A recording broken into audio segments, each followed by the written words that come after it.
Welcome to this new automotive news video, the first video of April 2026. And today we're going to talk about the French car market since the figures for March 2026 have just been released.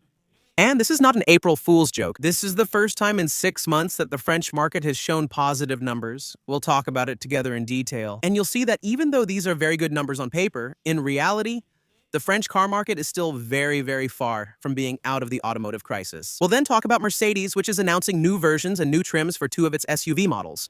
And then we'll finish by talking about Audi, which is forced to stop production of one of its best engines. In any case, one of its most famous. Because of increasingly strict European regulations on combustion engines, these are today's topics. I hope this first video of April will interest you. If that's the case, I'm counting on you to show it as usual, by leaving a like on this video, subscribing for the next ones, and boosting this one. And of course, also by leaving a comment where you share your opinion on today's news, and maybe even your own experience. Maybe you're one of the French people who bought or received their new car in March 2026. If that's the case, feel free to say which car you bought, what type of powertrain it has, and one last little detail. Before we get into today's topics, tonight, April 1st, 2026, I'll be broadcasting live on YouTube around 8 p.m.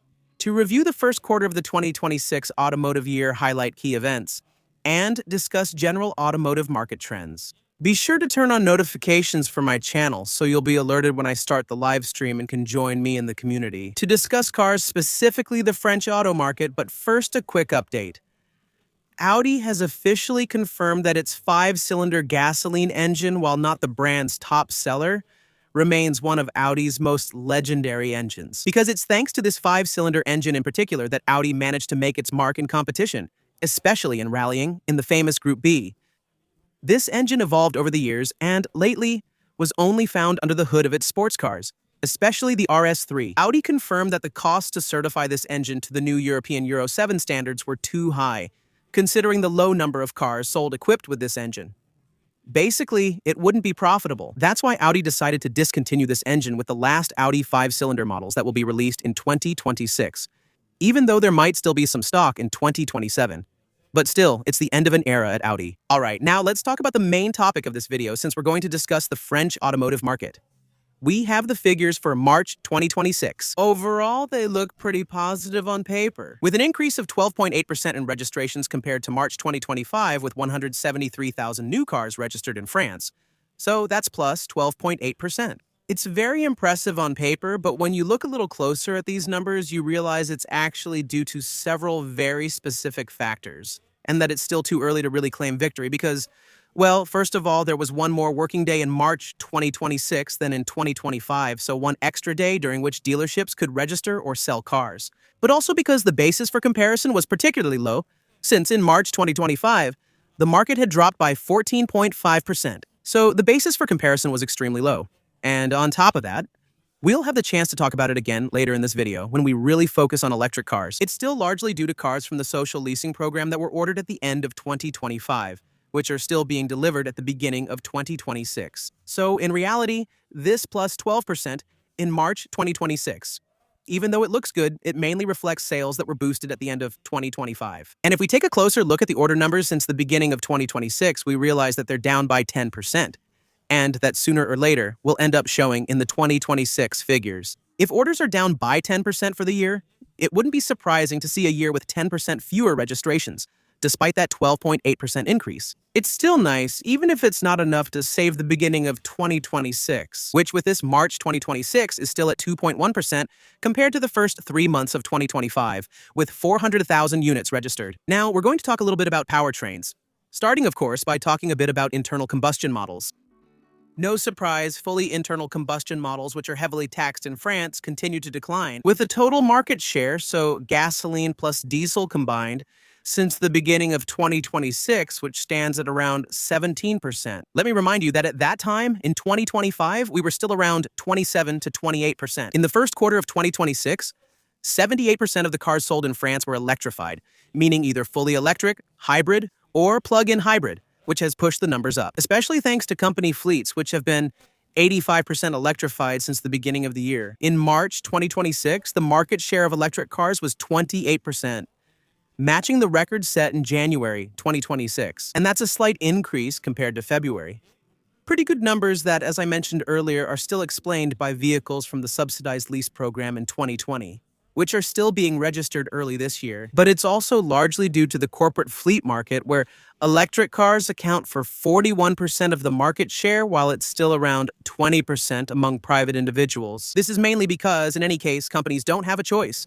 They are required to meet quotas for electric cars that they must comply with in order to avoid paying fines. And on top of that, for electric cars, there's no company car tax to pay. There are no annual taxes, if you prefer, to pay on these cars, unlike combustion engine cars, for example. So yes, it's progress for electric cars, but it's still progress that's mainly driven by major tax incentives and only comes from organic demand to a very small extent. Now, with everything that happened in March 2026, because of the spike in fuel prices, it's quite possible that this demand will become more organic in the coming months. We'll see electric cars continue to do well in France, but it's hard to predict what will happen in the coming months. Because generally, in this kind of situation, what really happens is that it creates a wait-and-see attitude. That is to say, individuals and businesses don't really know what to do, whether the situation will continue or if things will go back to normal. This can result in an increase in their market share, but it can also lead to an overall decline in the French auto market. People don't know which type of powertrain to choose, so sometimes some prefer not to buy anything rather than buy a powertrain that won't suit them later.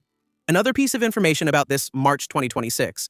The Renault Group is up by 13.3%, which means it's above the market. That's also partly due to the social lease program, thanks to the success of the Renault 5, but also a good recovery on the Dacia side, which had been penalized in January and February by logistics problems that prevented them from delivering several hundred or even several thousand units of their car.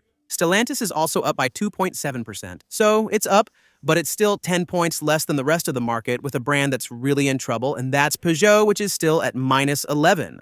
While the rest of the market is up 12.8%, there's something wrong with Peugeot, and the best-selling electric car is the Tesla Model Y, with a serious lead over the second in the ranking, since twice as many Model Ys were sold as the Renault 5, which is in second place. I'll also share info about the used car market. In March, 2,026,477,000 used car sales were recorded in France, which is 0.2% more than in March 2025. It's a good month, but not enough to offset January and February, which were both especially bad for the used car market. As a result, in the first quarter of 2026, the used car market is down 2.5%.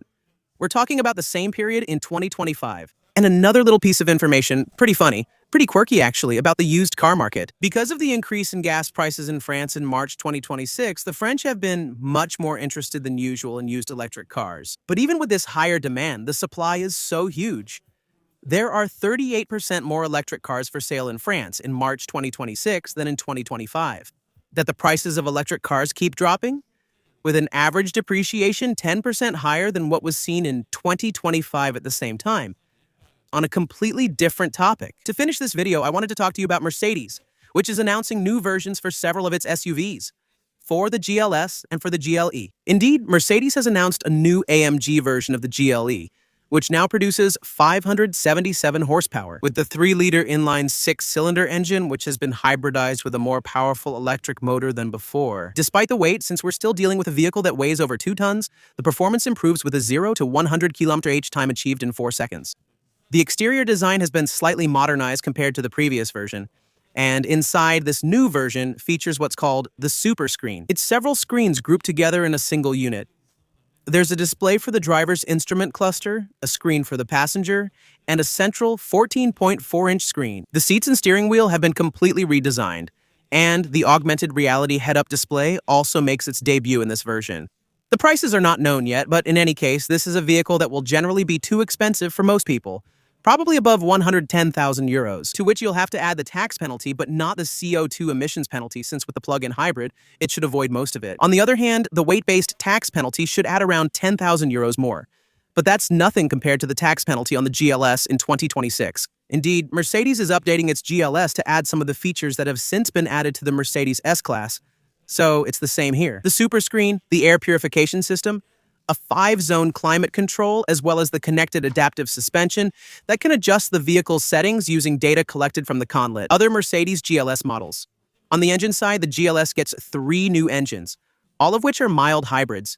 2 6-cylinder diesel engines with 313 and 367 horsepower, a 6-cylinder gasoline version with 381 horsepower, and a V8 with 531 horsepower. However, it weighs 2,600 kilos And unlike the GLE, the GLS doesn't offer a plug-in hybrid, so you won't get a tax reduction. As for the CO2 penalty, you should expect about €80 in penalties, since it's at 205 grams of CO2 per kilometer.